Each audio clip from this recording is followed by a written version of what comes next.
Enkuba ebadde ekyakendedde mu bitundu by'eggwanga ebisinga obungi wabula waliyo ebitundu ebimu ebyafunye enkuba era nga mu bitundu bino mulimu Arua, Mbarara ssaako ne Masindi. Nze Nanteza Juliet okutuusaako alipoota y'embeera y'obudde. Ku makya tusuubira okkeera n'akasana okwaka ate nga bwe kakubaakubamu mu bitundu by'eggwanga ebisinga obungi okuggyako ebitundu ebyo ebyebulunguludde olubalama lw'ennyanja Nalubaale nga yo tusuubira okufunayo oluwandagidize.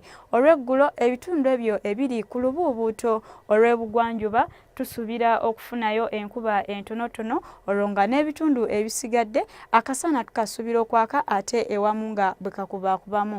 Nga n'olw'embeera eyo ebbugumu mu bitundu ebyo eby'e Karamojja tuyisuubira okutuuka ku degrees 31. Mu nsozi ez'e Kabaale ebbugumu tuyisuubira okutuuka ku degrees 25. Olwo n'ekibuga ekikulu Kampala ebbugumu tuyisuubira okubeera ku degrees 28.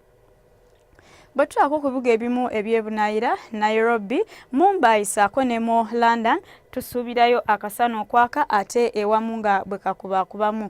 Dubai tusuubira okwatirirayo ekiddedde olwo yo mu Johannesburg tusuubirayo enkuba wabula nga enkuba eno tugisuubira okubaamu n'okubwatuka okw'eggulu. Ebyo bye tusobodde okufunirayo nsigadde nze Nanteza Juliet weekuumire ku Bukedde TV.